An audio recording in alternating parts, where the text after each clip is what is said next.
What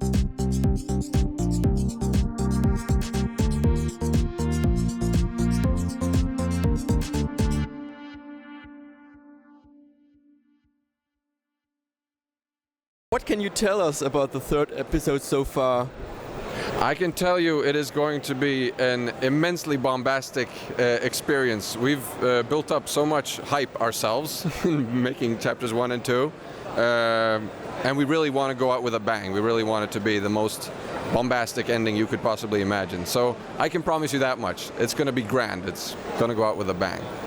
So it's really going to be the last chapter of The Journey Down. Yes, this is the third chapter is a chapter that wraps up the trilogy of The Journey Down. That said, who knows, maybe we'll, I got a million ideas, so there might be prequels, sequels, whatever, but this is going to wrap up the main plot, and there are a lot of loose ends that are finally going to tie together, which has been a huge challenge. This is why it's taken us quite a while, and we're still not really ready with it. A lot to tie together. From what I've seen, there are a lot of new characters. How many locations are you planning to make? How long? I know it's difficult to answer this question, but how long do you expect this episode to be if you play it through? I hope it's going to be roughly the same length as Chapter 2, so maybe 4 or 5 hours. We don't like reusing locations at all. To me, that really ruins the experience of adventure, is returning to the same location, unless something drastic has happened. So we made sure everything is new. It's new adventures and new locations. We're not backtracking at all. You'll be recognizing some of the names and terms, and there'll be a lot of places that you've seen maybe in a film in a previous game that you'll now be able to play in, those kind of things. But there'll all be new environments. So very big. How are you going to finance this third chapter? What's the plan here? Well, fortunately, most of it we have been able to finance with our sales from Chapter 1 and 2. Chapter 2 is still selling, still making us money, but we have realized that we are going to run out of money before we're actually ready with Chapter 3, which is why we're launching the Kickstarter with Chapter 3 of The Journey Down, which I hope everyone will support. It's going to be awesome. It's going to be very, very awesome. We have a lot of fun rewards to work with, and we have a lot of fun video material to share, so it's going to be a very intense campaign, I think. It's kind of scary, but intense. When do you expect this campaign to happen? It'll be running during October, hopefully, depending on how long time it takes us to put the material together. We're taking it seriously, so we want to really make sure it's a juicy campaign. It's a lot of hard work. What's your take on Kickstarter right now? My take right now is that transparency is very important. I've seen a lot of Kickstarters that have had a lot of problems with not really being honest with how much money they need, and not being honest with where the money goes, and being overly optimistic about we only need this much, and when in fact they need a lot more. So we're hoping to be as transparent as possible, and I believe that's going to make a difference. And by now we built 2 Journey Down games already, so we can make a pretty good case for knowing how much it costs to develop and how long time it's going to take and what we're going to need. So I like to think that that's going to help us make sure that people believe that we are truthful when we show this is what we think it's going to take. Let's say the Kickstarter is successful. When do you expect the game to be finished? Well, we're hoping May, June next year, maybe. There's somewhere, but it depends on so many different things. I don't dare set a real date right now. There's a lot of work left to be done. The design for the game is written. We have a puzzle design I'm really happy with. The script is great. The characters are great. So most of that is in place, but the actual production has barely begun, and it's a very big game. So it's going to be a while. But basically, you really hope that it's going to be finished next year at some point. Oh yeah, and it will. I'm confident that it will somehow or other. We've always found a way to survive. We've run this company for 10 years now. We've had a lot of, so running out of money won't be a new thing for us. The big change now is that this time we realize that, come winter, we might actually not have any money left. So right now we're actually being very strategic and trying to figure something out early on. But there's always a way. We always find a way. We do a lot of consultancy work, stuff like that, work for hire. The last year or so we haven't had to do that. That's been great because we've had the steady revenue from chapters 1 and 2. But so that's been really nice. We've been able to focus on chapter 3. But it's probably going to end at some point. What did you learn from the previous games, episodes? Do you mean game design-wise or more game design-wise?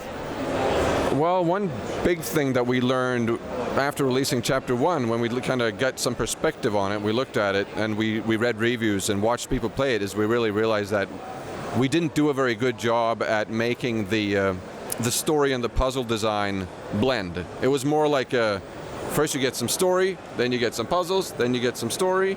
So you didn't really let the player progress the story, which is something we really worked on in Chapter 2. I'm really proud with how it turned out in Chapter 2. And I like to think that we've done an even better job in Chapter 3 to really make sure it progresses nicely. So that's one of the huge things, one of the huge takeaways. Also, we learned a lot about quality when it comes to casting, both acting-wise and also audio quality-wise. We're better at being picky with those things and more. Yeah, we're better at being picky. We used to be more, it sort of works, let's work with that, but quality is important, and you can tell in the end, you can really tell that quality matters. It makes a big difference. And I've seen that the third episode will be inspired a lot by action movies, all those things. What can you tell us about this? Well, I could start by saying that yes, the first chapter of The Journey Down had like a very laid-back Rasta vibration, and that was great. We had a great time working with that. We loved it. But then when it was time to work on Chapter 2, we felt that we need a change of pace. We need something that makes it feel fresh for us to work with and fresh for other people to enjoy. So that's why we did this whole film noir thing, where suddenly everything is like Humphrey Bogart-esque, and you've got all these 40s cars driving around on the streets. So a big shift.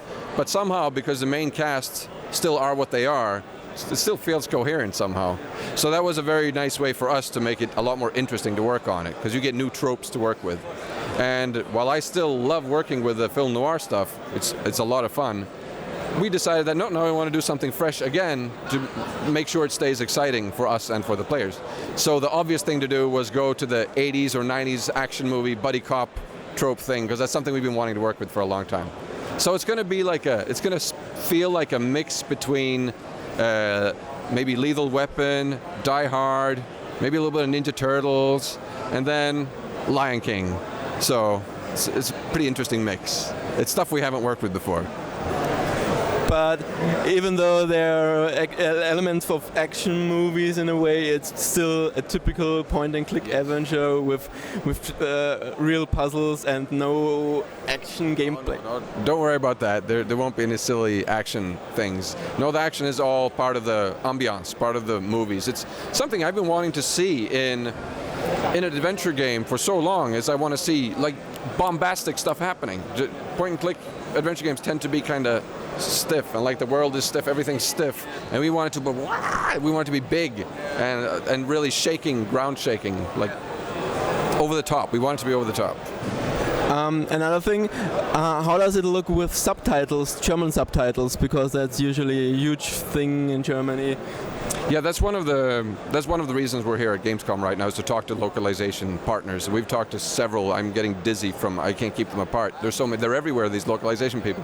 So that's one of the things. We're hoping when Chapter 3 is ready, we like to feel that, or like to think of it as that's when we're finally releasing The Journey Down for real. So we want to release it as one big product, 1, 2, 3, or at least spiritually it's supposed to feel that way. And when we do that, that'd be an excellent time to localize, and also an excellent time to go physical, to finally have a box. So we're hoping that all of those things will sort of be combined once Chapter 3 is ready. Subtitles and voiceovers? I don't think voiceovers I don't think that's going to happen. Not this time around. It's something I'd love to work with at some point, but subtitles seem so much more realistic right now. So much more achievable for several reasons. Yeah. So that's probably where we're going to start. So I'm not going to say absolutely no, but probably not now. Is there anything else that is important for you to mention at this point?